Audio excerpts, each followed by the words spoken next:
Good evening, everyone. This is BSP Japan. I'm going to do a video tonight, and I'm calling it the economic castration of black men in America. I came to do this video because I was searching through YouTube after seeing an article about Dell laying off 25,000 people. So I started thinking, I said, wait a second, well, what are they saying about black men being laid off, or what are they saying about black men not getting work in the industry and whatnot? And I searched and I didn't find anything. I found one video, and they were talking about something about black unemployment is costing causing us to lose $50 billion, something to that effect. I watched that video and I was appalled at all the black men up there saying that they're not getting hired. They're getting the interviews, but they're not getting hired. And I know some friends that are also going through the same thing. And I myself went through the same thing in the past before I finally got hired onto a company. So tonight I want to be going over a lot of different things that led up to where we're at now as black men. I know that this is affecting black people, but I'm going to focus on black men because in America there aren't enough videos out there that focus just on black men. They like to group us in with people of color, or they like to group us in with black women. And black women have their own issues. We know that it affects us all as black people, but they talk enough about black women in America. But no one is talking about, very few people are talking about black men and what we're going through as far as economics. And that's why I'm calling this the economic castration of black men in America. They might as well just cut off our penises because, that's what they've done to us over 400 years of oppression here in America. Or in America. I don't live in America anymore, but I'll go through that in a minute. So, no country in the world, no country can get as rich as America without exploiting human beings. America was founded on exploitation. Ever since Christopher Columbus came to the Americas, he never landed foot in North America, but he was in the Caribbean, and the Europeans started coming over. They've been exploiting everything in North America since then. The people, the resources, the minerals, the whatever's out there has been exploited. But you need labor.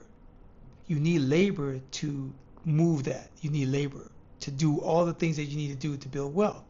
So I was reading this book. I read this book by Dr. Claude Anderson. It's called Black Labor, White Wealth. It's highly recommended. I highly recommend you get this book, Black Labor, White Wealth. It'll give you an insight on really what that means. And I have a couple other books here that I are referring to. This book right here, I Wouldn't Take Nothing for My Journey, by my cousin, Dr. Lew Berry. He's a famous doctor in the United States. He was the first black doctor to bring out the gastroscope. So yeah, he wrote a book on my family that covers 200 years. This book right here, and it has pictures of my family in it, which I was fortunate enough to find. So one thing that you need to know about black people in general in America, people that were enslaved, because like I said, no country gets this rich, unless they have exploited a group of human beings. And America exploited the black race over 400 years of exploitation in various forms. So people like to think that slavery was the only time that we were exploited, but no. Even when we were freed, we were still treated as slaves. Okay, we were involved in every aspect of developing America. We built, we cleared land, we did everything that was asked of us and more in building this country, but my people were not getting paid. My people were enslaved. Now, I am 90% of African descent and 10% of European descent. So I am actually involved in on both sides, the slave owner side and the enslaved side. But for me and a lot of other blacks, we are classified as black. If you only have 1% black in your blood in the United States, you are black. And we get treated as such. So therefore, we cannot see ourselves as slave owners or descendants of slave owners because we are never treated like that. We are treated as direct descendants of the enslaved people. Yes, based on our skin color and based on what we are. So I want to bring that up. Bring that out. So this country made a lot of money with us picking cotton and tobacco and exporting it over to England, and England made a lot of money off of us too, which is why they became an economic power. Spain as well, Brazil as well, Argentina as well. The difference is Argentina, then after they need us, no longer need us, they killed a lot of us off. And that's why you don't hardly see any blacks from Argentina, because they killed us off. But the Brazilians didn't, but the Argentinians did, so let's just put that out there. Some people like to sugarcoat history, but no, we don't need to sugarcoat history. We need to tell people the truth. Even in America, where I'm from, there's history books out there now in various districts that are teaching young children that, the slaves didn't take money because they didn't want to take it. My son told me this very thing. My son, who is now a junior high schooler here in Japan, said that when he was in second grade, he remembered the history book saying that blacks didn't take money because they didn't want it. So people are trying to rewrite history in America as we speak. But I'm here to tell you the truth tonight. Now, keep in mind, we got no free land. While we were enslaved, Europeans were coming over, and the United States government were giving them free land. If they went out west, they claimed land, they were giving them free land. So free land, you know what you get when you get land? You get resources. Anybody can drive by and see a land full of trees and know that there's timber on that land. There's land to be farmed. There's timber to be cut.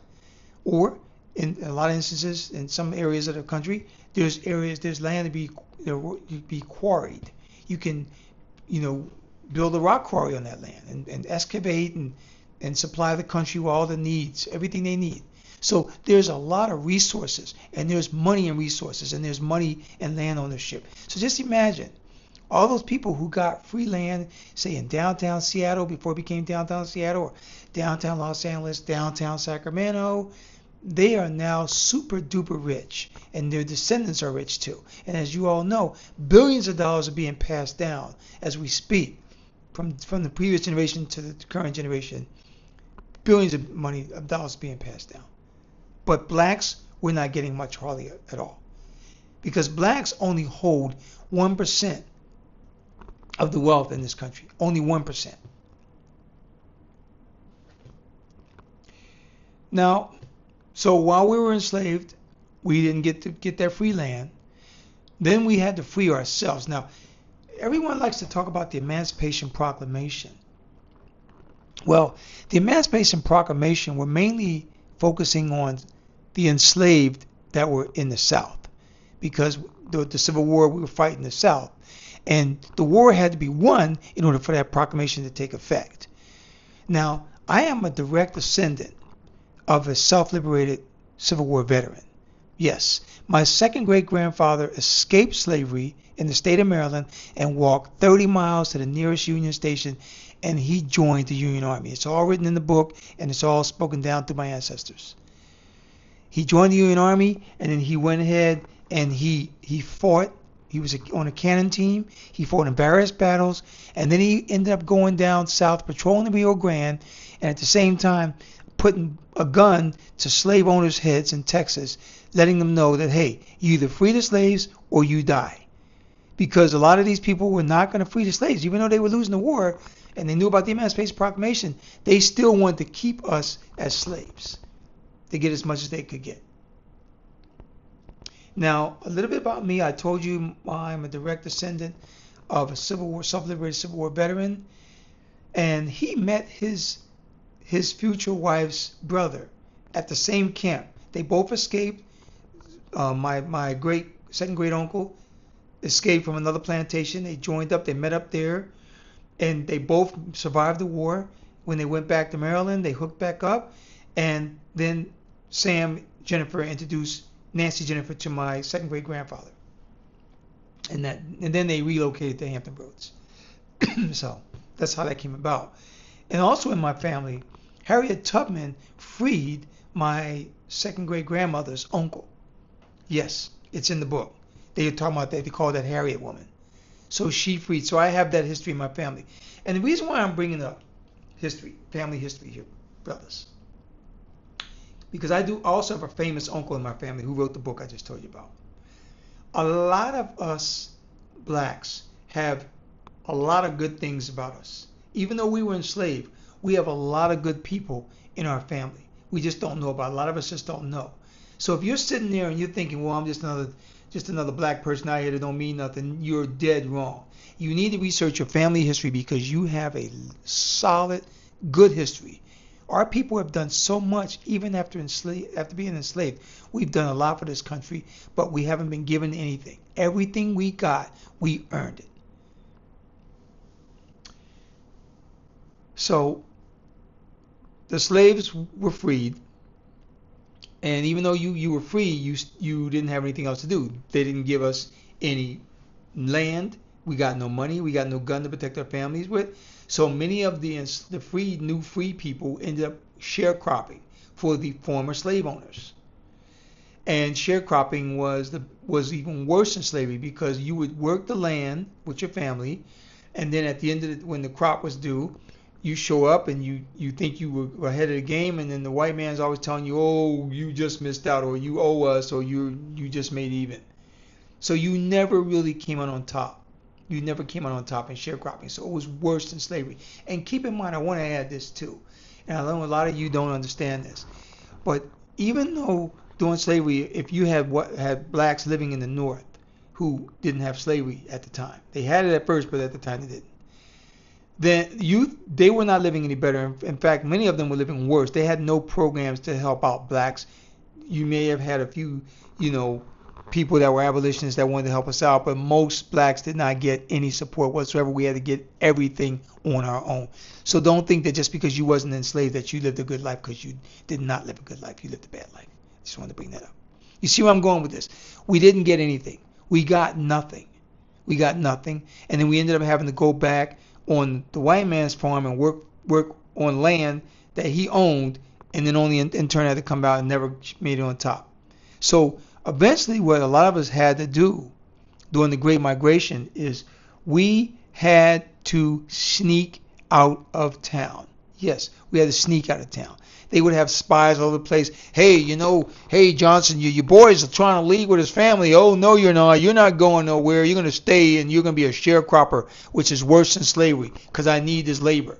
Because the South did not want to lose that labor. Slavery was over, but they still need that labor, because these Europeans don't like doing labor, and they know that they made a lot of money off of our labor, so they wanted to keep it that way. They wanted to keep things that way. It was so bad. Brothers, it was so bad that they had laws throughout the South that if you didn't have a job, you could get arrested. And that's where the chain gangs come in. They would have literally tons of black men, thousands of black men working in the prison camps, doing free labor in the prison camps. Because the 13th Amendment does not cover prisoners. Prisoners are still treated as slaves, can still be treated as slaves in this country even today. So that's what they were doing. So that's another way of exploiting us.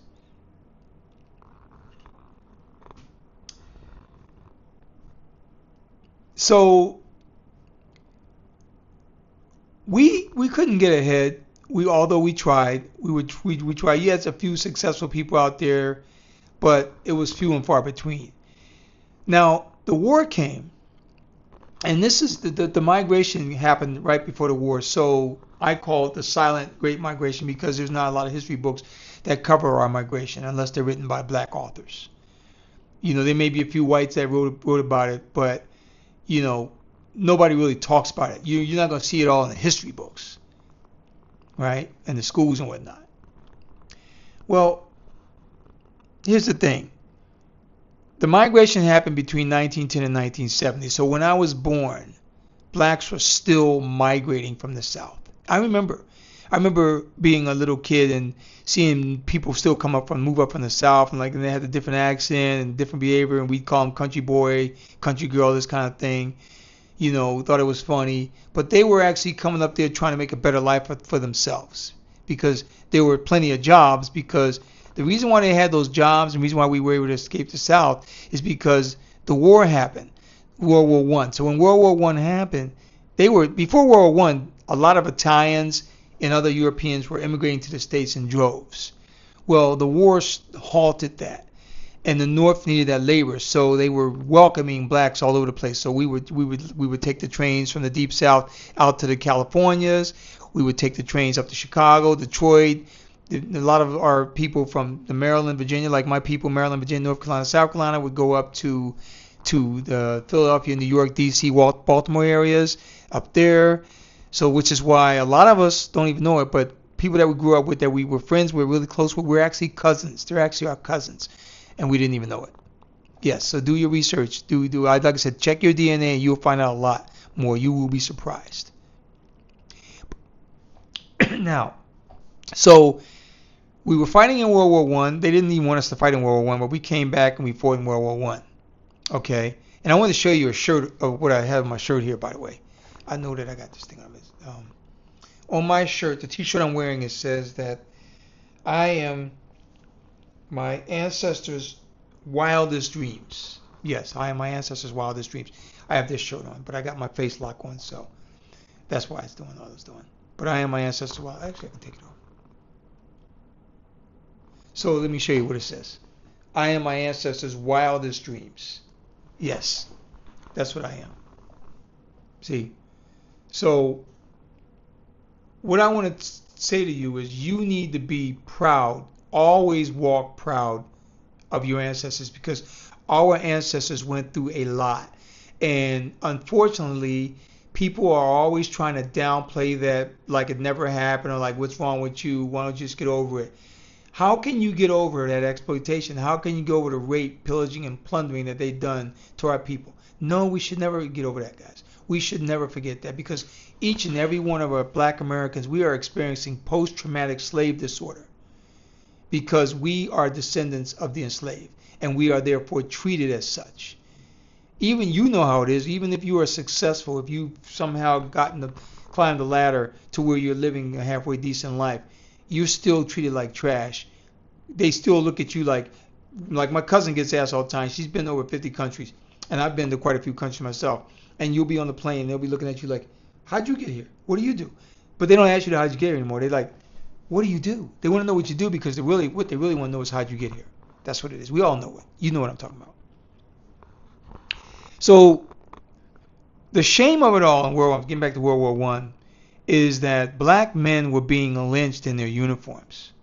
Yes, black men would come back from the war, and think about it, we were fighting and dying for our country, but yet we'd come back and we get lynched in our uniforms. And the reason why I brought this up is because I just want you to get the narrative here of how black men have been constantly beat down in American society. How the powers that be, the whites, fear the black male power. They fear the powerful black man. They've always feared us. And that's why they always try to beat us down. We couldn't even look at a white woman. This brother, one of the brothers I was reading about that got lynched in his uniform, he was walking down the street and bumped on the sidewalk, because apparently back in 1919 you could not walk on the sidewalk. A black person had to step out into the street when a white person came down the sidewalk. You had to be walking in the street. Well, he's walking down the sidewalk, and he brushed up against a white woman walking, and she said, hey, you're not supposed to be walking out here. He said, hey, this is a free country. And next you know, white men mob came and dragged him out of his place, and they hung him up and shot him in his uniform, and they found his body a few days later. And this is not the only instance. A lot of black men were lynched in uniforms. If you look at AI, they'd be like, oh, it's unknown. Of course it's unknown, because they never kept documents on us. They just killed us for fun. We were killed for fun. This is how they just despise black men. They despise the image of the black man. And I'm getting deep. Immigration.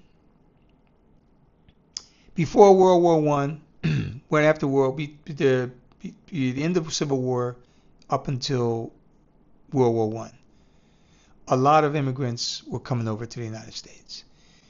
And so during that time, we were sharecropping. They didn't need us up north because they had enough immigrants working those jobs and those factory jobs, this, that, the other, doing that manual labor. They had enough immigrants for that. They didn't need us. But when World War I happened and immigration slowed down, then they needed us. See, keep in mind, I'm talking about the word need here, because America has a dark history of, if they don't need you, then you have no use for them. They only let you live here. They only let us live here because they need us. They needed us. Now they no longer need us, but I'll go into that later on. But they only let you stay here.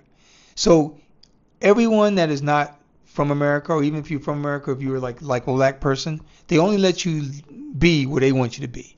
They only let you live where they want you to live. Once they're tired of you living there, they come and they gentrify you and move you out, and you have to end up living somewhere else.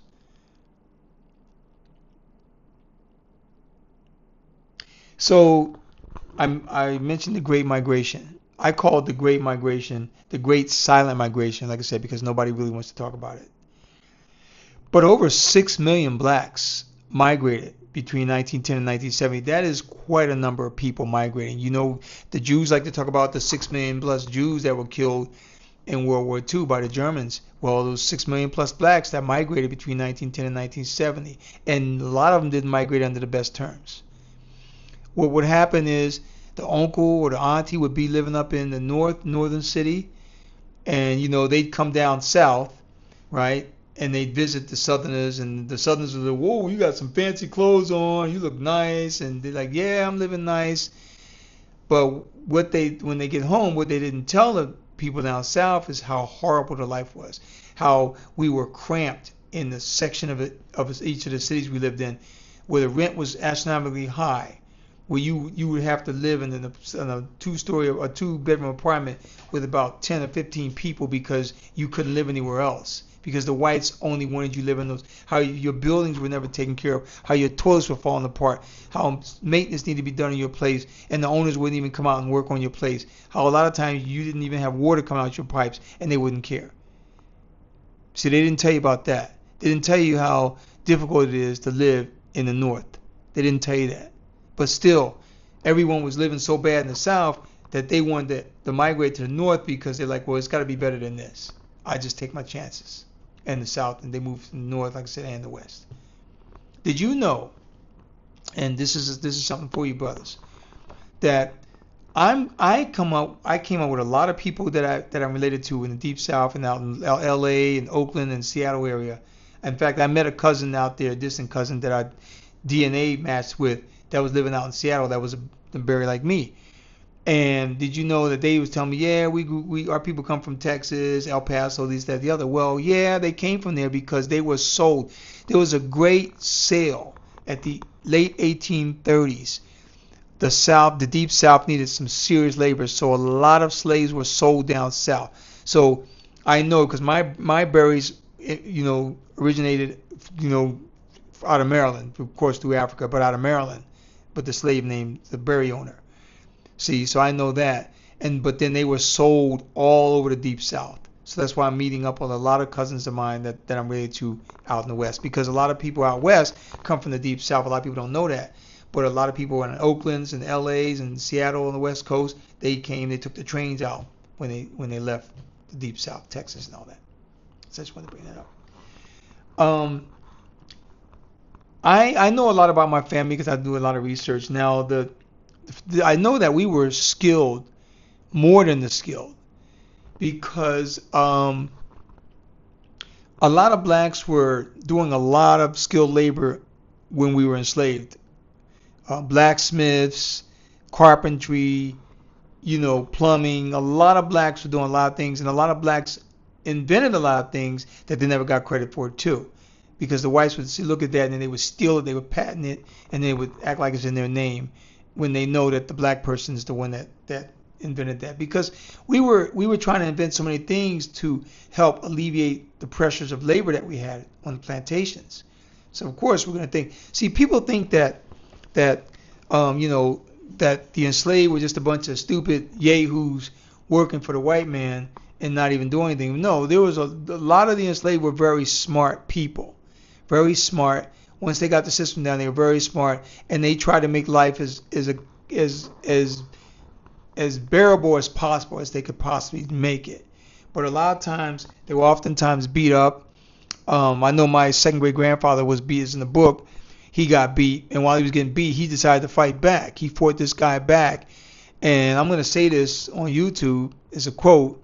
But the guy, when another guy came to save him, these slave drivers came to save him, this guy that was beneath him, my second great granddad was beating his ass. He got over on my second great granddad and said, "I will quote, I will kill you, nigga," unquote, is what he said. And my second great grandfather by that time was like, "I don't care, you can kill me, I'll die." And a year later he escaped. So because my second great grandfather quickly realized that he was valuable to these slave owners, and that if you kill me, a young 20-year-old man, that's a lot of labor. The slave driver is going to have to pay. They're going to have to answer to the owner for that. They want to know, why'd you kill one of my most valuable sources? Because contrary to popular belief, most plantations only had about 5 or 6 slaves on them. Yeah, you had some big ones out there, 400 slaves or whatnot, but most of the average plantation size was probably about 5 or 6, no more than 10 slaves. And they were trying to, make more of them, of course. But yeah, that's what it was. That's what it was. So he knew his value. That's why he knew he wasn't, no matter what, he wasn't going to get killed. Yeah, he got whipped, and he's got the welts on his back to prove it. We had the welts on his back to prove it, but he knew he wasn't going to get killed. And he knew the white man was nowhere near as strong as he. And that's why that white man was threatening his life, because he got his ass beat. Because you had a black man, a strong black man beating you in your face, you pretty much are in trouble. So that's what they know. They know we're stronger than them. They know it. So moving up to these cities that we were migrating to, we were basically crabs in a very deep pot. We were in a very deep pot. Like I said, they stuck us in these neighborhoods, and we had to fend for ourselves. Of course, a lot of good things came out of these neighborhoods, at the Harlems. I can't believe it. I was talking to a friend earlier today, and I forgot about Harlem, and I know because I got a lot of family in New York, and yeah, we were migrating to Harlem and Brooklyn. The whites didn't want nothing to do with those areas until now, right? Now Brooklyn's gentrified big time, and so is Harlem. See, they only let you live where they let you live as long as they let you live. See, nothing is guaranteed. We have no control over that.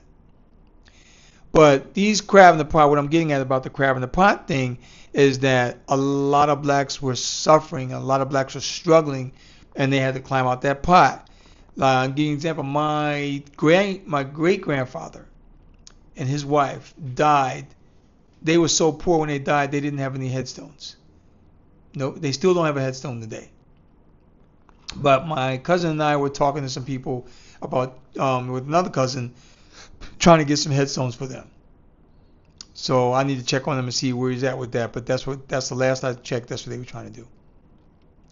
They were that poor. They were very skilled in Virginia, in Hampton Roads, where they lived. Very educated. They had some had college degrees. But when they got to the north, they didn't mean nothing to nobody. They're like, "Oh well, we don't care about your college degree. Get out there and do that yard, or get out there and do this, and I need your wife to clean my house." So just imagine you're a rocket scientist and you go somewhere and they want you to clean the house, and you know more than the guy that's a rocket scientist, and they don't want your help because you're black. They don't want to know what you know about carpentry because you're black. And you're looking at these men, and you're looking at them, and you know that you can do the work of 15 men, or 15 white men. But they got their unions, and they got their groups, and they got their cliques, and they're racist, and like, we don't want no niggas up in here doing this. I'm going to do this job. And you know you could do a much better job than that. But no, they didn't want to hire you. So today, black men not getting hired is not a new thing, as you all know. Black men were not getting hired in the early 1900s either, unless it was a black business, which brings me to the next topic. So in Tulsa, 1921, Tulsa was thriving. It was what they call the Black Wall Street. And I can only imagine what Tulsa would have been like today had the whites did not burnt it down to the ground. because a black man was in the elevator and the white woman claimed that he tried to hit her, pick her up or something. I don't know what the whole thing of that, but I know it was a black man, white woman thing that got the whole district burnt, that whole city burnt, that district burnt down. And so what the whites did was they came out in mobs and they just started burning down and killing our people. And they just, because they were jealous, because they didn't like to see blacks living well, because blacks were living well in Tulsa at the time, running businesses, you had organizations, everything was running like it should, because they didn't give us nothing. So blacks had discovered that, like I said, when we were enslaved, we were not stupid. We knew what we wanted to do. We just needed to have the means. We had the means to do it. We just needed to be able to do it. And we did it in Tulsa, and they burned Tulsa down. Now, just sit there for a minute. Imagine how many black Amazons would have came out of Tulsa. See? Now, you know where I'm going with this. You know where I'm going with this, brothers. Where I'm going with this is, if you fast forward today to 2025, where black men are not even getting hired. Black men are getting, oh, we graduated, guys. We're getting interviews now, but we're not getting hired. Okay? You're getting the interview, but you're not getting hired. And then they say, oh, because an immigrant's getting my job. Or this guy's getting my job. I was listening to one of my friends today. He said when he was 19 years old, young buck, you know, a few years ago, he was going up against this old white woman pothead. And he was like, yeah, they're going to hire me because I'm the young physical guy. And they hired her over him because he was black. They just don't want to hire blacks. See how that works? So that's why I'm bringing up the Tulsa thing, because the Tulsa thing is a big problem for black people even today, because there are plenty of companies that could have came out that Tulsa thing that would have hired blacks today. Yes. And as you'll see, that's been the problem throughout the years. The World War II, I'm just going historically through how things work, just going through a timeline here. World War II came around. We fought in the war. Brothers fought and died in the war just like anybody else. Of course, they had their thing where, oh, you shouldn't fly. A black man can't fly a plane. But then we all know that the Tuskegee Airmen did not lose one bomber to the Germans during World War II. We get that. We know that. But my thing is, during the war, you know, everybody knows that before the war, if you know American history, there really was no middle class before the war. But during the war, wartime industries thrived. And blacks thrived in wartime industries. My grandmother was working at the shipyard. So a lot of blacks they had to, because they needed so much labor. And so they hired us. They didn't have to pay us as much. But still, we were getting paid more than what we normally would get paid. And so blacks were pretty happy working those wartime industries. But that was just a temporary thing. Once the war ended, then those jobs went away. And a lot of women had to go do domestic work. They had to clean white women's toilets.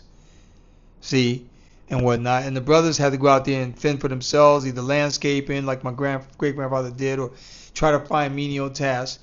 Fortunately for my grandfather, he was a welder. He fought in World War II. He was in the Army Air Force.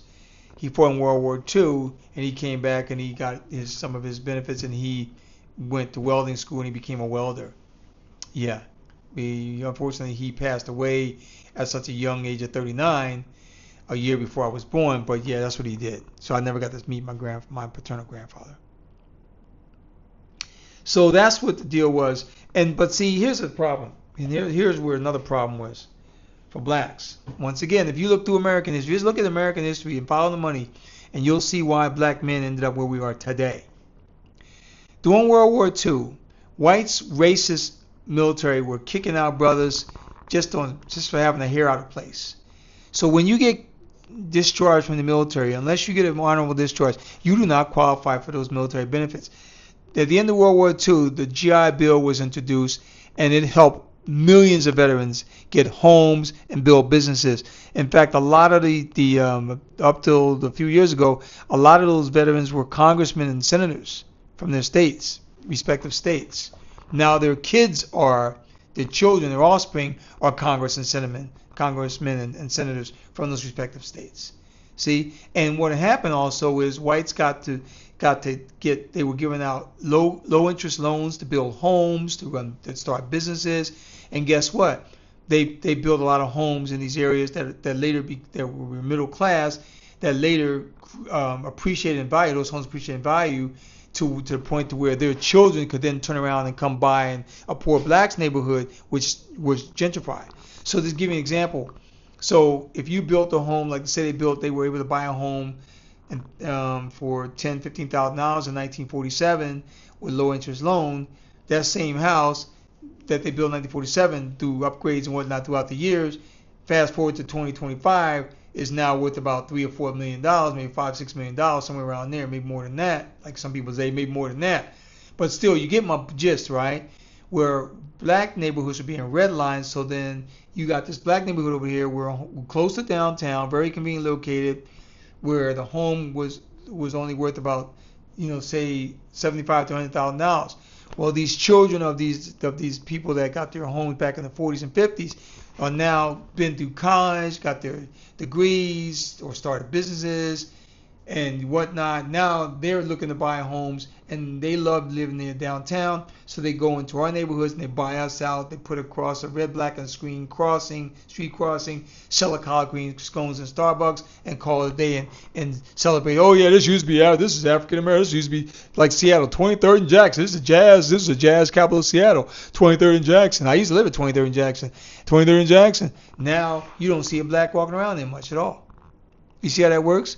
So the children of those people that got that middle class grab, they're the ones that are out here gentrifying, and then their grandchildren are gentrifying as well too.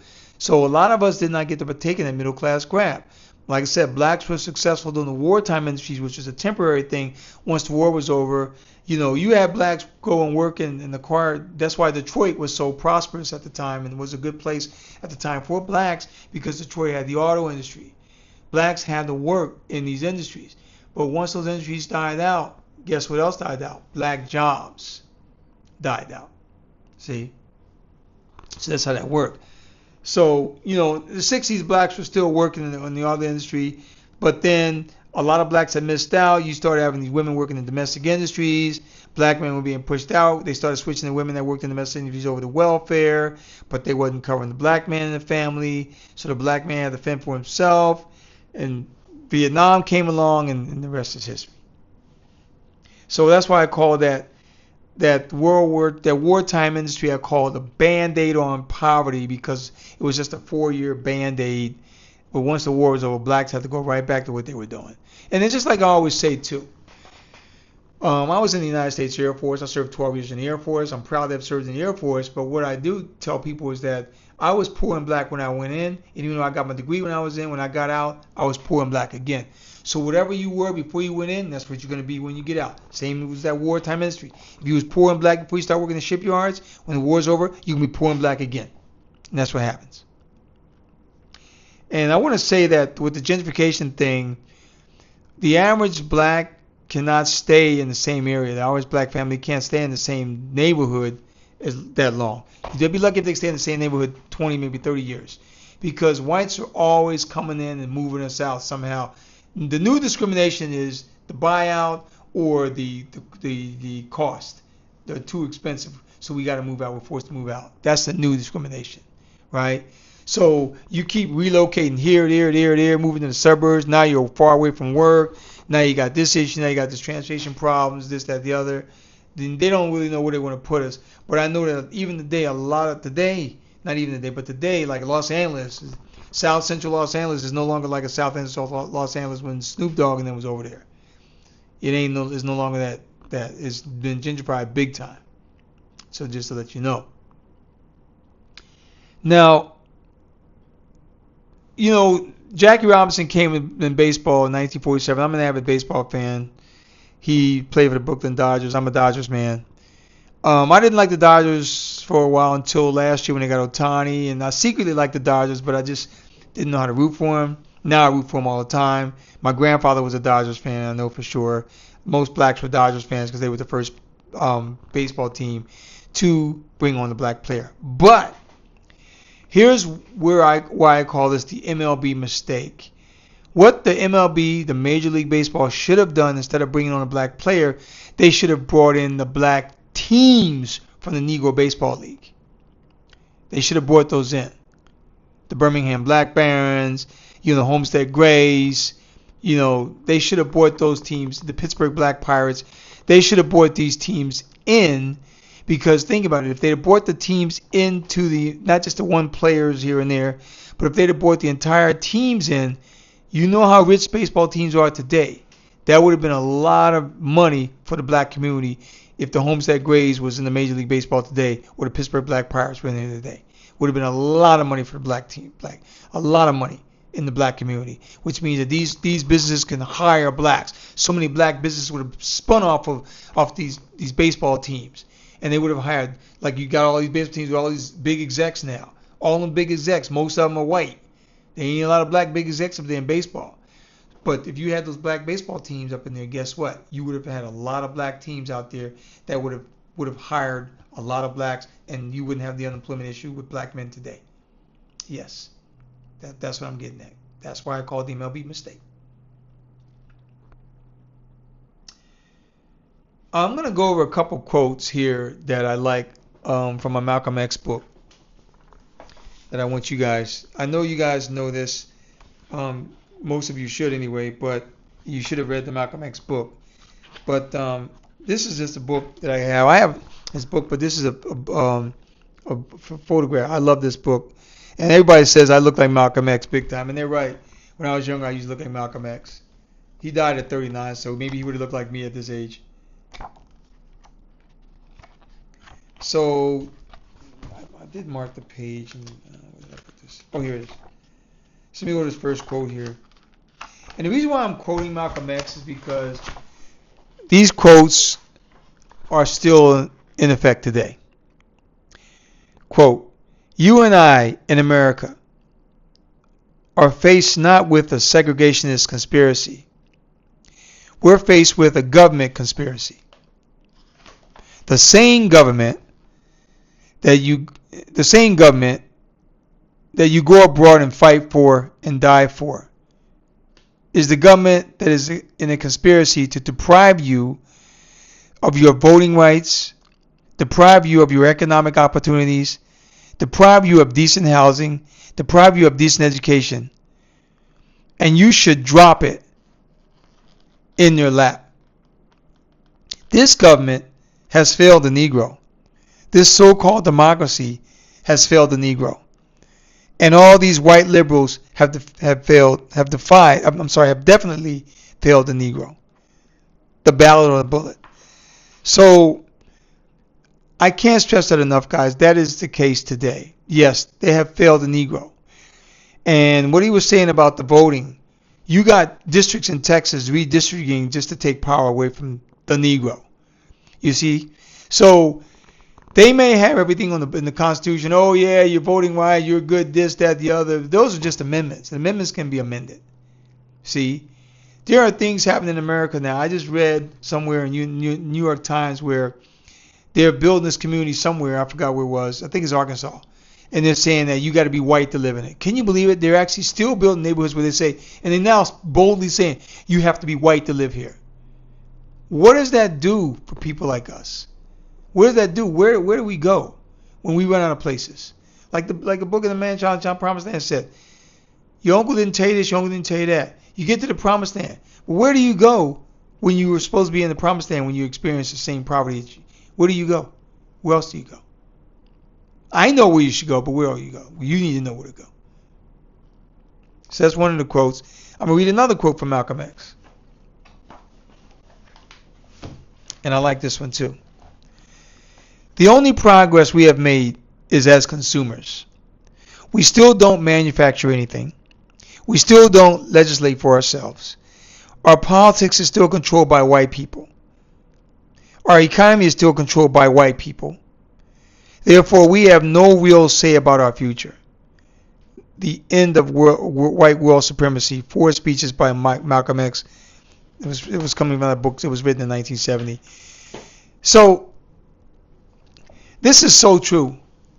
Because Dr. Claude Anderson, who I'm reading another book of his, he's talking about in this book, I think it's The Power of Economics. I got to get the title again.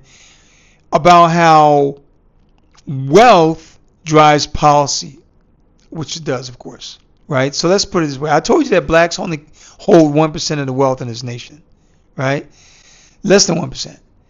So give you an example. So when the Haitians were trying to come across the border at Texas to seek asylum, as they rightfully had the right to do because their country was being overtaken, they were told to go back, and nobody done nothing about it. You get somebody coming over here from France or Ukraine or whatever, the whites be like, yeah, he's lucky. Yep, you can see him. Come on in. But you get people from black nations, most of the time they're going to get turned down. You know why? Because blacks don't have the wealth to control foreign policy. If blacks had the wealth, I'd be able to pick up my phone and call my congresswoman or senator and say, hey, I understand there's some stuff going on in Africa that I don't like. You need to lean on them and make sure that doesn't happen. Thank you. Click. Because I donate to her campaign all the time, right? See? That's the kind of power that we as blacks don't have in America. And honestly, a white person, whoever's running for president, they could really care. I mean, they don't care. It's not about survival for them. For blacks, we don't have the power to choose. We vote the hope. We don't have the power to choose. We just vote the hope for change. That's it. That's all we do. We just vote the hope because we don't have that wealth. So when you have the wealth, you have the wealth to pay politicians to do what you want. You have the wealth to influence judges to make decisions based on what you want to do. When you have the wealth, people listen to you and you matter. But as a collective, blacks don't have that much wealth at all in the richest country in the world. We just don't have that wealth. Sadly to say, but we don't. And as many other countries where black men live look up to our country, look up to America. But sadly, black men in America are not doing well at all. You'll see pockets. Yeah, some brothers walking around driving a fancy car and this, that, the other, and living a nice one. But that is not the average black man. And I'm referring to the average black man. I myself am not average, but I'm talking about the average brother out there on the street, trying to make a living, trying to do his thing. That's what I'm talking about.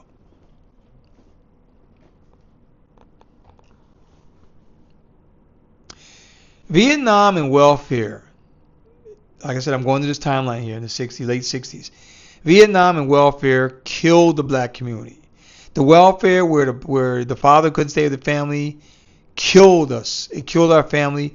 Vietnam, a lot of brothers came back torn up, PTSD, on drugs, this, that, the other, traumatized. They brought everything in the war. They brought it back to our neighborhoods. The gangs were using the things deployed. They were shipping dope back in body bags. It just killed the black community. I noticed that when I was a little kid growing up, and I used to watch Vietnam on news. I'd watch the war all the time. But then I seen the change in our neighborhoods. I started noticing more graffiti all around. I started noticing a lot of things that just didn't look right anymore in my neighborhood when the brothers started coming back home from Vietnam.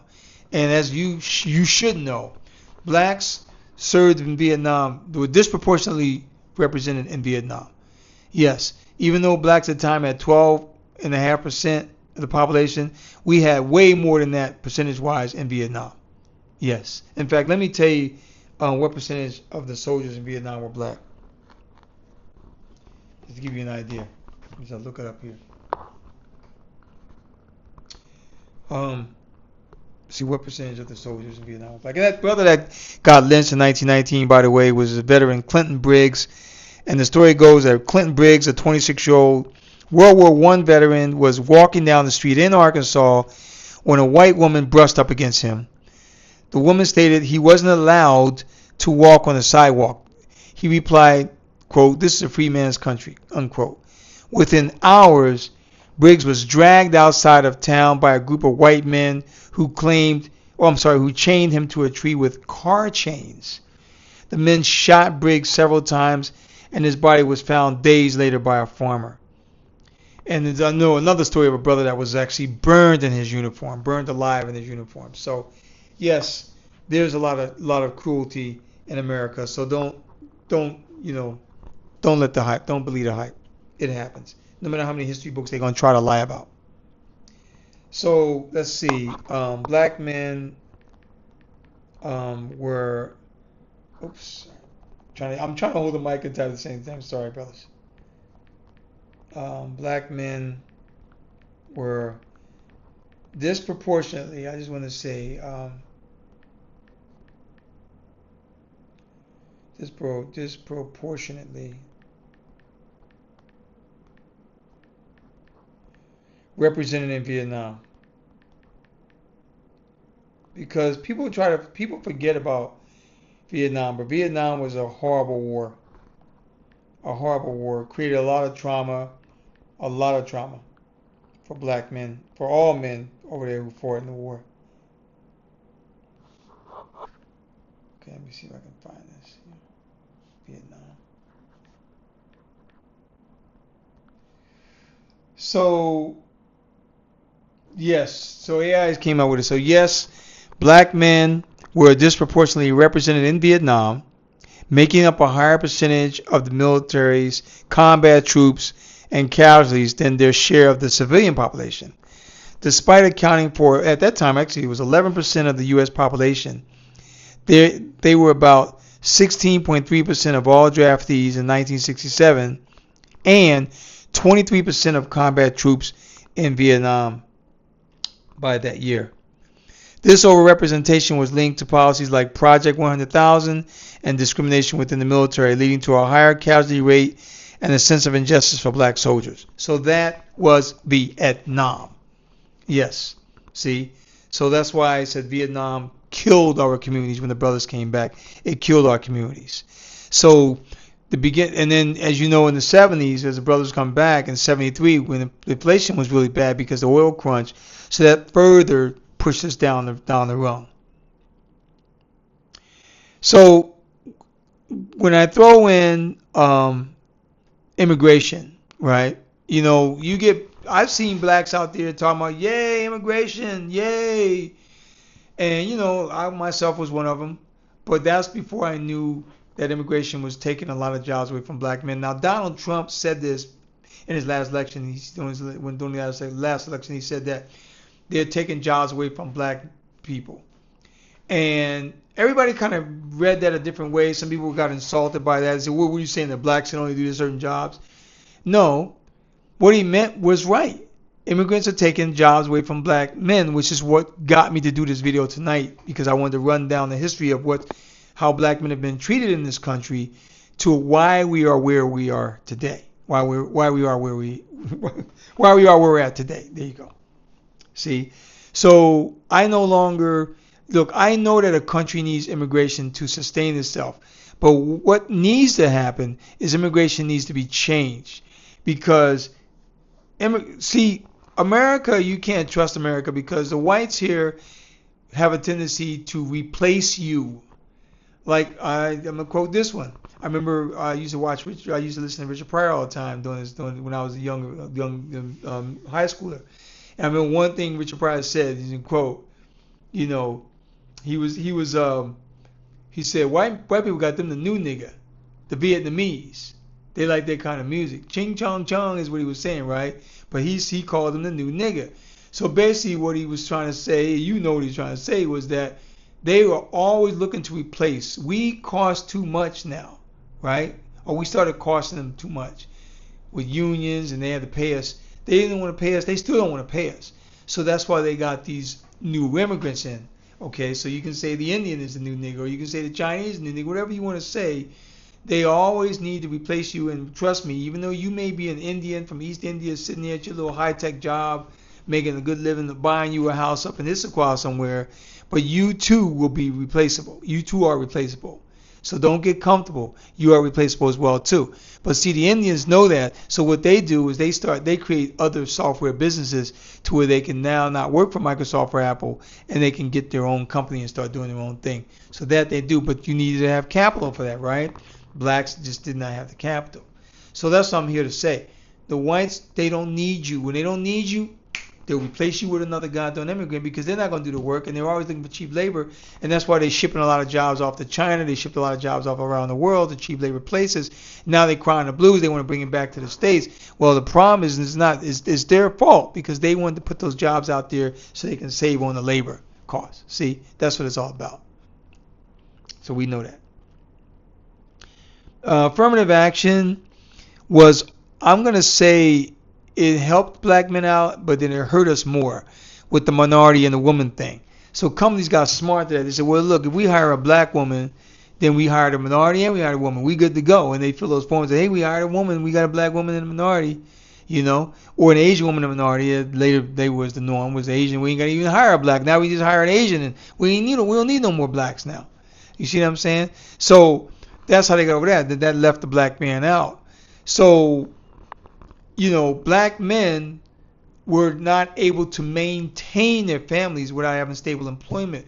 So, a lot of families, a lot of black men, the families would break up because the black man just can't support the family. Or with welfare law, and they're like, hey, you know what, babe, it's better if you just leave and let me do the welfare thing, and you go off and try to find someone on your own. And those things happen, and that's why the family broke up. So the family broke up pretty much over welfare and over the fact that black men were not getting the proper employment that they needed to maintain their families, to raise a family. This next thing I'm going to talk about, man, is I call it the sports carrot in the $1 billion world. And basically I'm calling the sports carrot in the $1 billion world how the NFL is the modern day slave owner. Okay, the owners in the NFL are modern day slave owners. Yes. And then people might be saying, well, they're paying these players, they're getting paid. Have you looked at a baseball contract and an NFL contract? Two totally different things. NFL, these guys are putting their backs on the line, they're putting their asses on the line, their heads on the line, they're suffering brain damage, damaged brains after they play the sport. I mean, they have life-threatening injuries that they're getting, even well beyond playing football. And they're not getting represented in the big front office or nothing. I'll give you an example. In my office here, I have football helmets, NFL helmets hanging up. I bought it for my son, but put it in my office because we all like. I watch football. I watch the NFL. I like the sport. I like watching sports, but I understand the business end of the sport. And so I'm a Seahawks fan, and I've been a Cowboys fan for a long time, but I am no longer a Cowboys fan. Because now I'm starting to get into the point in my life where I want to know how teams are run. So I want to be supporting the ball. I usually support two teams. I'm going to be supporting the Baltimore Ravens this year too. I got a friend of mine from England who he asked me, he said, hey man, I'm really getting into the football. Who should I root for? And I said, hey man, if you want to root for a good team, I mentioned the Chicago Bears, who are run by a black organization. I have a lot of blacks running the Chicago Bears. They got black up in front office in the Chicago Bears organization. In fact, let me pull this up real quick just to give you guys an idea of what I'm talking about here. Let me see. Where are blacks most? Let me write this down. Where are black?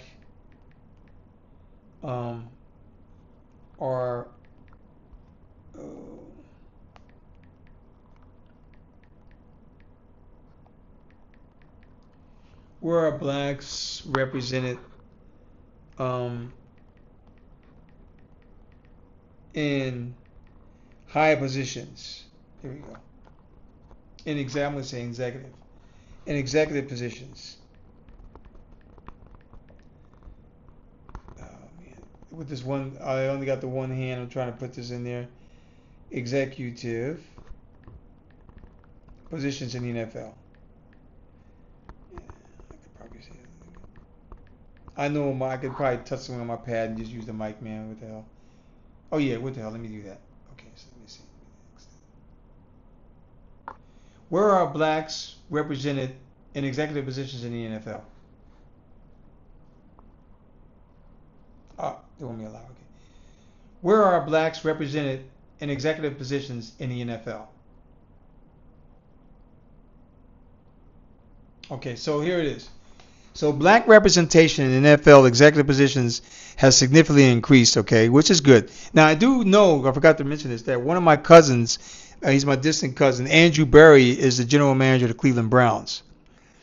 So with several black individuals holding positions such teams as team president and general manager, including Jason Wright, the Washington Commanders, Kevin Warren, the Chicago Bears, who, that's why I mentioned at the time to my friend in England, Sandra Douglas Morgan, the Las Vegas Raiders, Rand Carthon, Tennessee Titans, The league has seen more black GMs and presidents in recent years, although representation in these roles, particularly compared to the percentage of black players in the league, still faces scrutiny and criticism, which is true.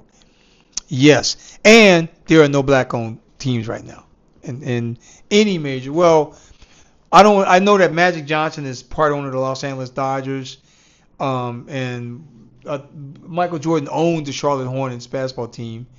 I have to look at the other sports, but I'm just mainly focusing on the NFL doing this video because the NFL to me is heavily exploiting their players and is run like a plantation.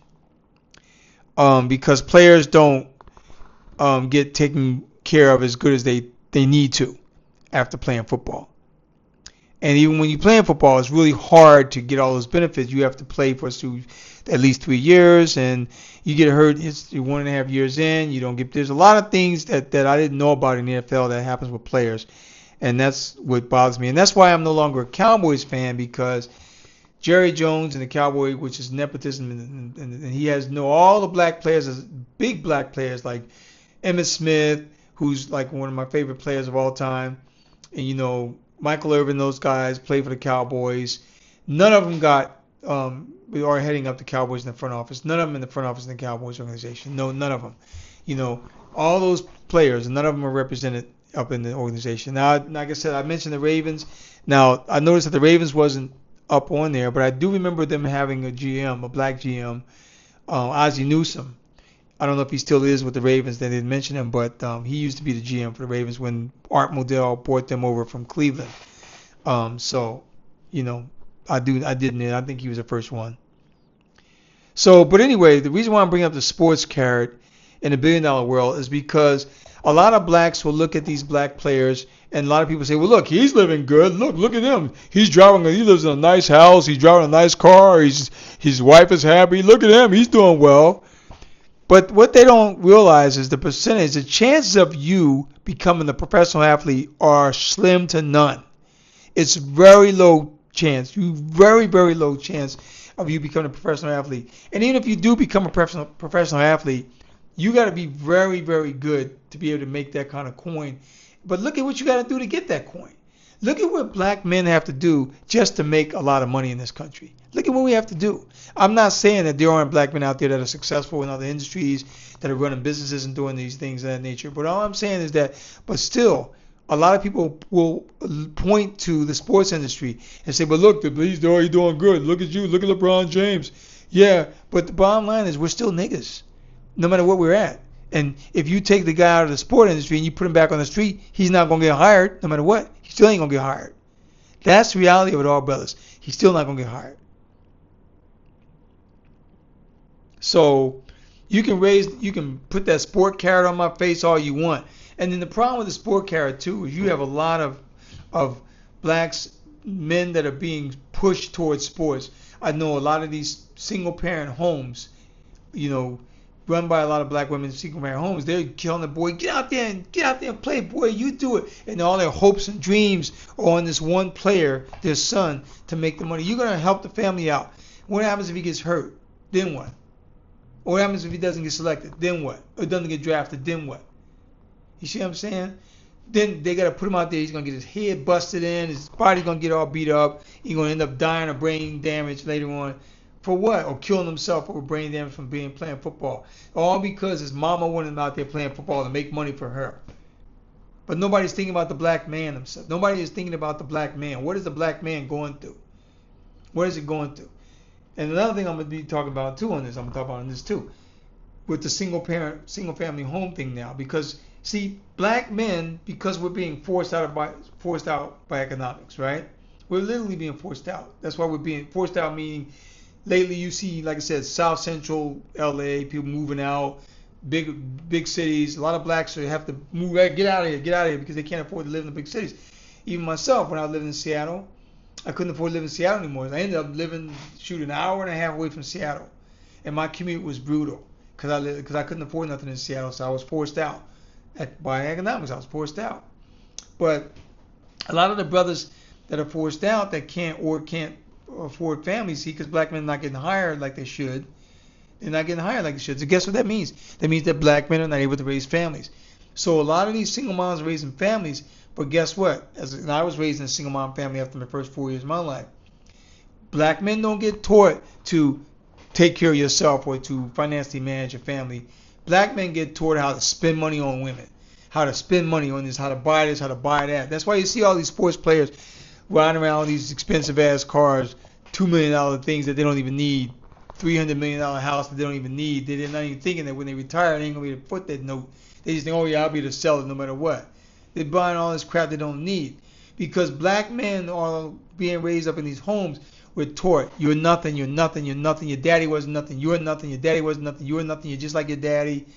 Get out there and take care of that woman. Make sure that woman's okay. Make sure, hold the door for her. Make sure she's okay. Make sure she's okay. Who gives a shit about you, black man? Nobody gives a shit about a black man. That's the attitude we get. That's what I got growing up in my rebellious home. Yes, my mother was a very rebellious woman, and she was a feminist, barring big time. I remember her coming out of her mouth one day on the phone, and then I remember her calling me to my face because I said a comment about something. She said, "You're just a male chauvinist pig." You know, that was the word track.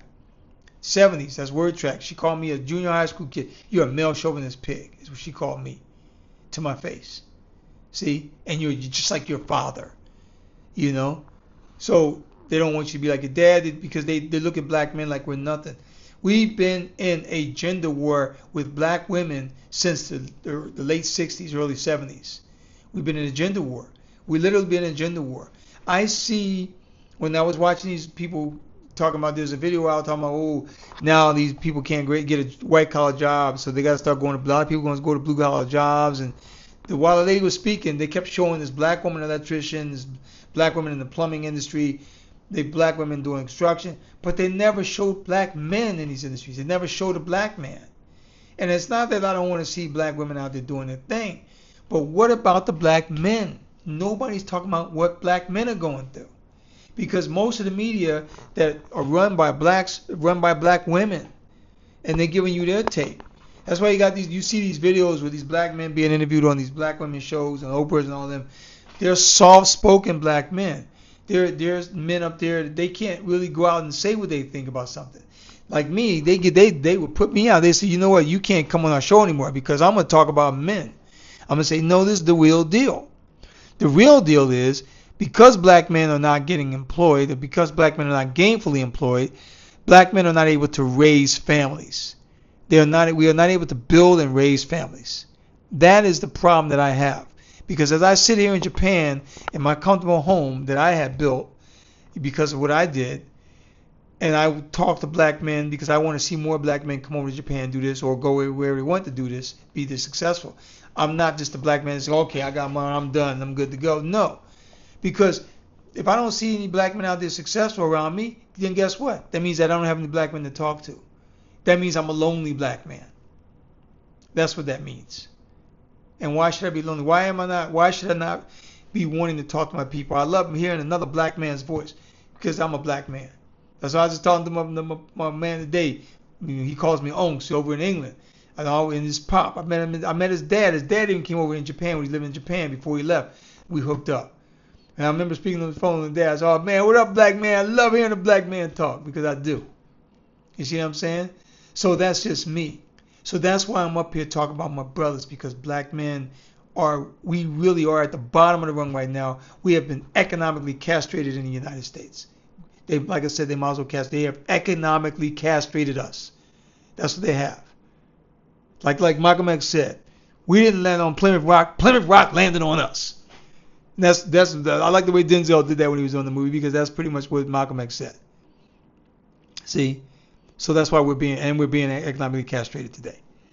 So as I get closer to finishing up what I'm talking about here, I just want to say the economic castration is in full effect. Okay? Black men aren't getting hired for even the simplest jobs.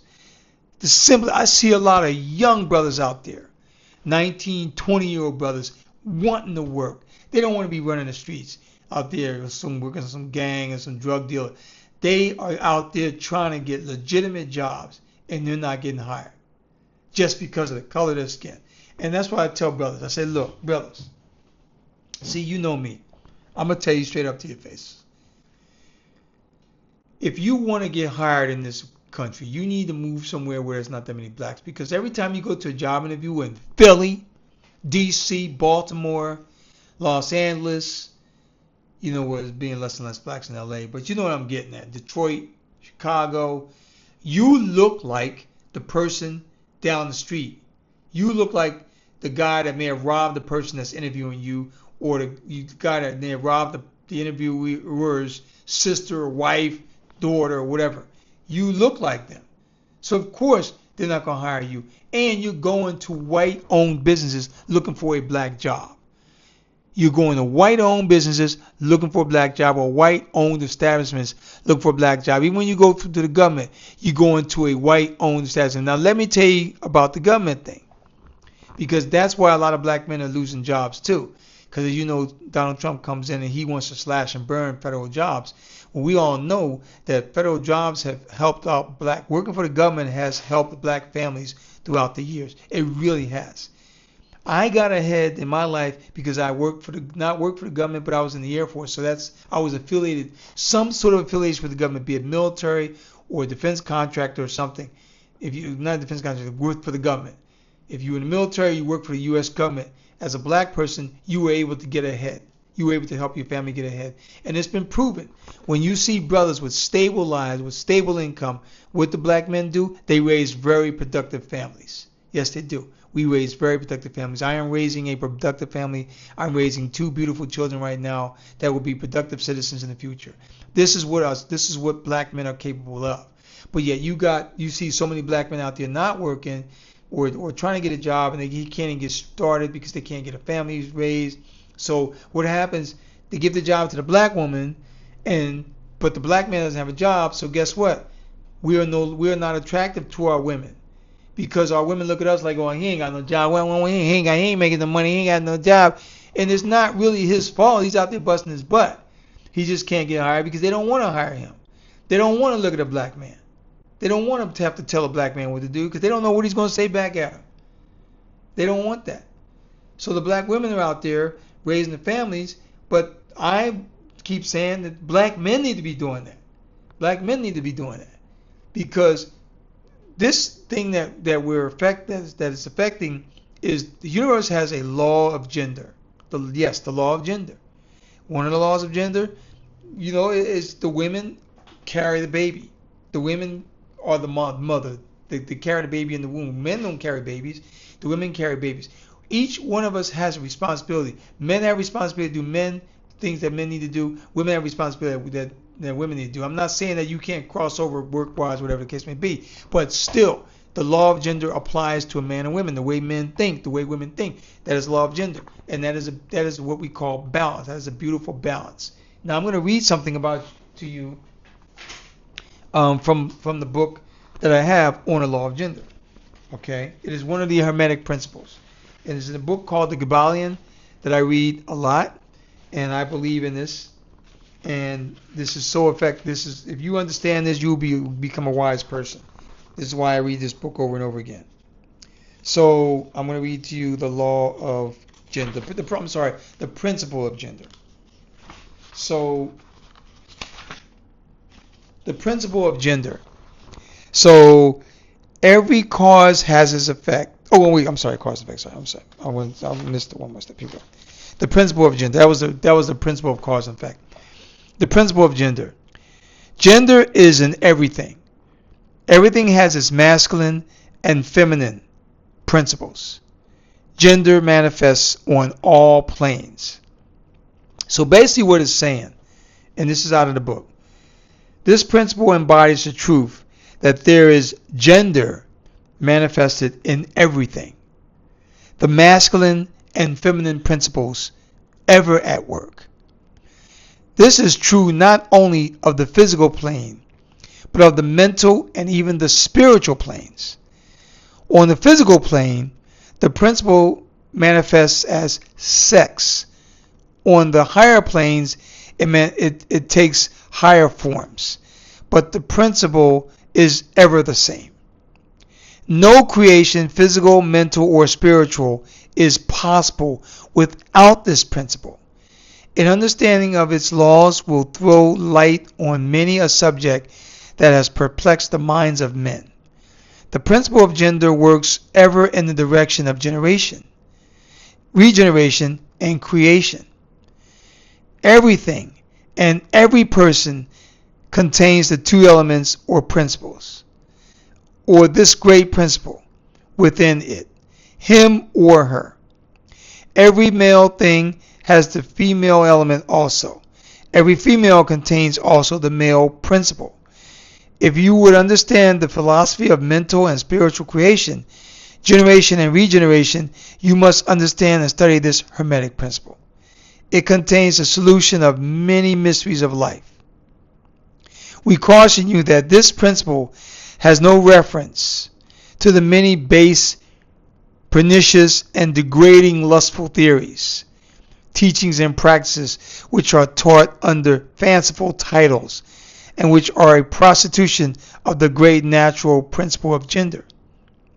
Such base revivals of the ancient infamous forms of phallicism tend to ruin mind, body, and soul, and the Hermetic philosophy has ever sounded the warning note against these degraded teachings which tend toward lust, and then it says licentiousness and perversion of nature's principles. If you seek such teachings, you must go elsewhere for them. Hermeticism contains nothing for you along these lines. To the pure, all things are pure. To the base, all things are base. This is the law of gender. It's going to go deep into it, but I don't have time to read the whole thing. But another section, they're just introducing it, but then another section of the book, it goes into the principle of gender. So basically in America, in the West, they are violating the law of gender, the principle of gender. Because the black man finds himself outside the family unit trying to figure out a way to get in there and to become a productive male.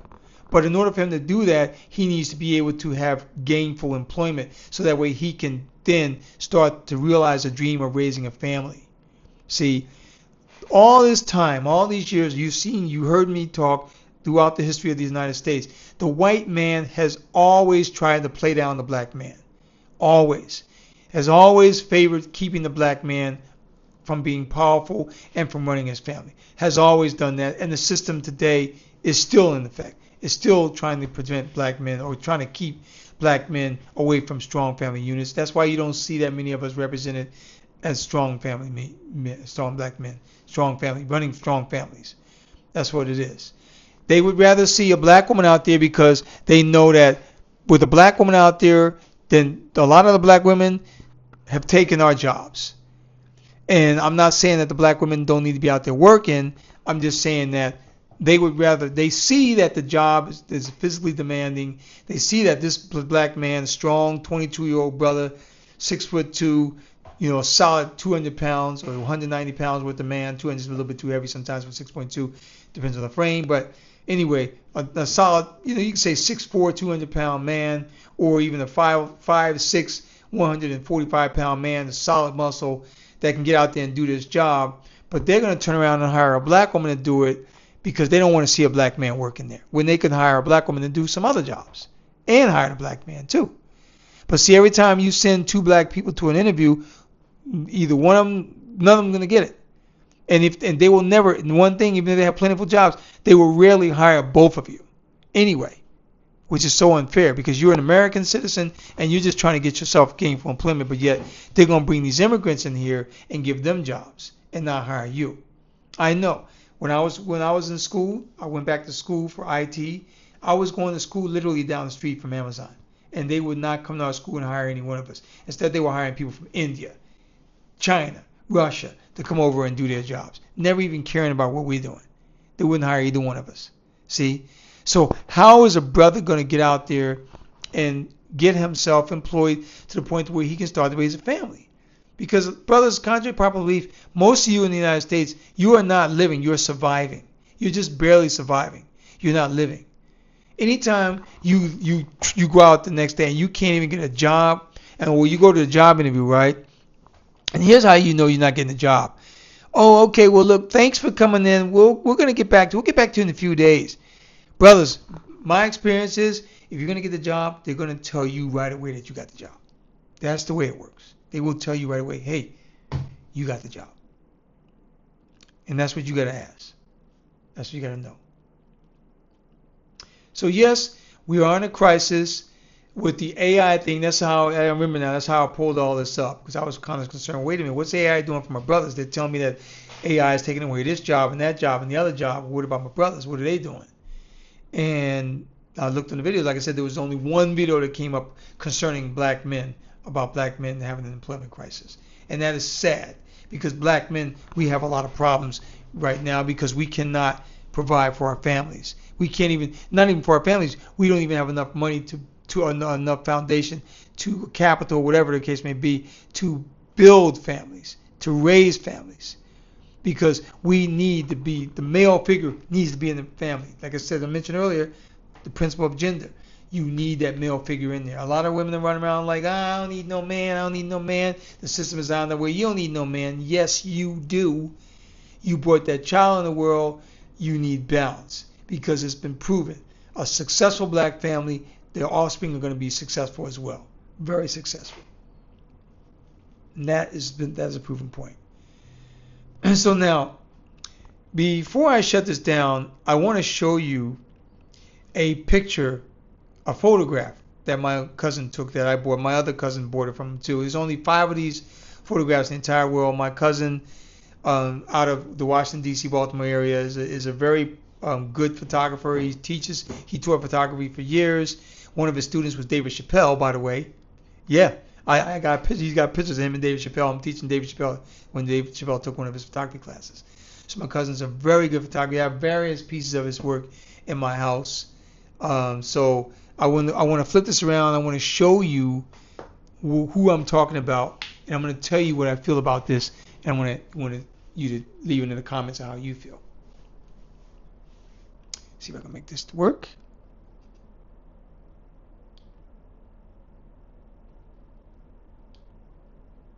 Excuse me. Oh, not this way. I'm trying to turn this around here.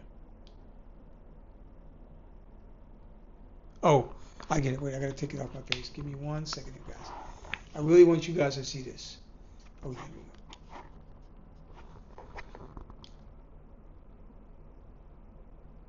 Oh, okay, give me 1 second.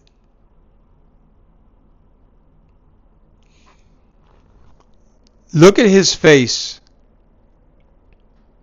Look at this man's face. Look at it hard. This is a black man. This is my cousin's first wife's father. He took this picture in 1978. This is Jack Halls, a tobacco farmer. He looks to be about 75 in this picture, which would put him at born in like 1903, 1902, somewhere around there. But look at his face. Look at his eyes. Look at the wrinkles on his face. You know black doesn't crack. Look at the face. Look at his face.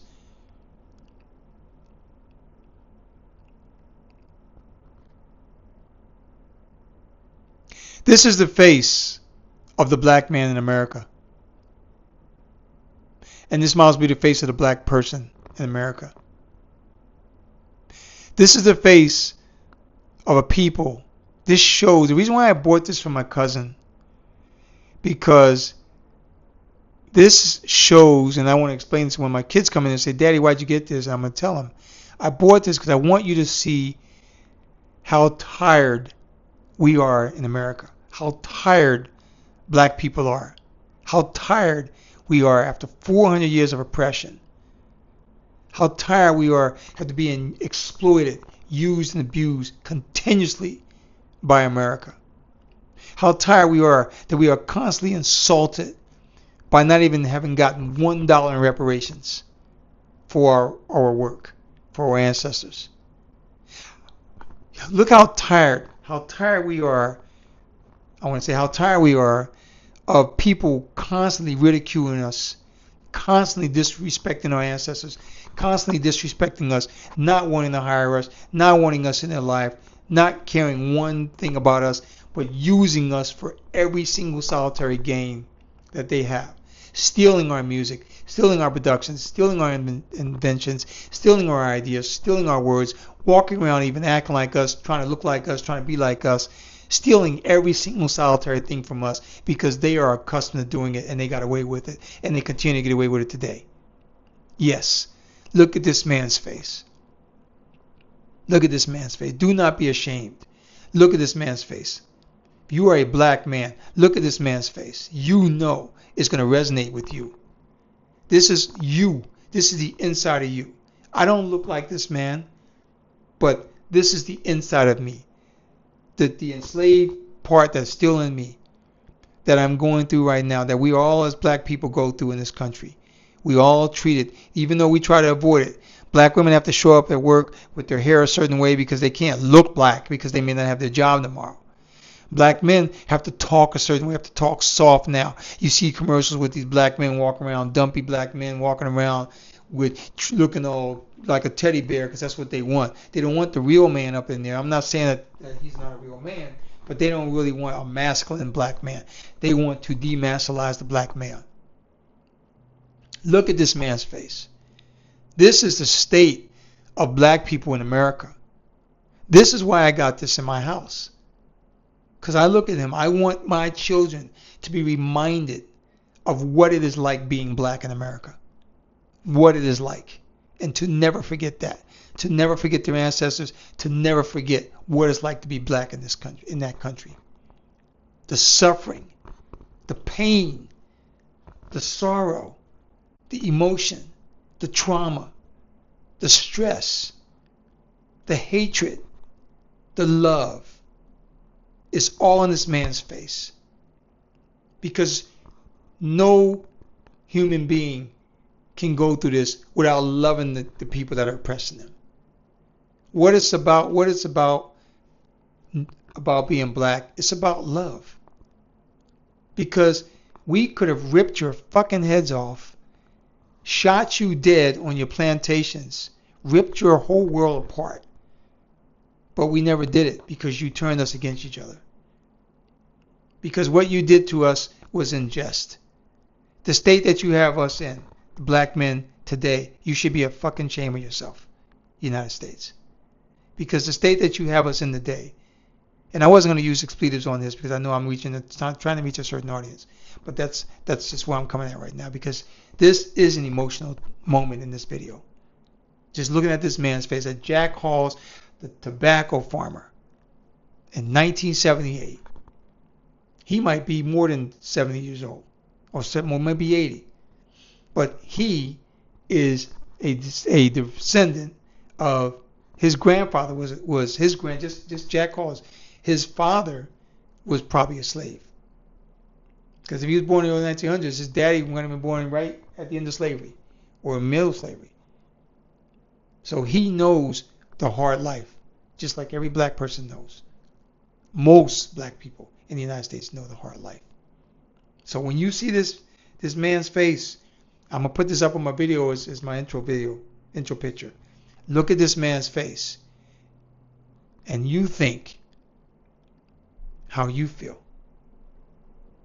as a black man in America. Where people don't even talk about our problems much at all. Or when they do, they like to talk about it in their own context. Tonight, I talked to you about being a black man, about the economic castration of black men in America. How they have stripped us down to the point where we can't even take care of our family. We have no control over how our family gets raised. We have no control over the education of our family like we need to. We have no control over how we can protect our families without them threatening to take our families away from us by taking away our jobs or not hiring us. So if you think you're living well in the United States, if you think you got it made, you better think again and look at this man's face.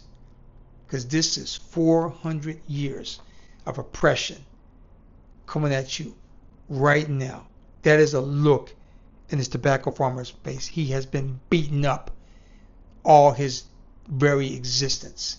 His every fiber in his body has been beaten up. His soul has been beaten up in this country.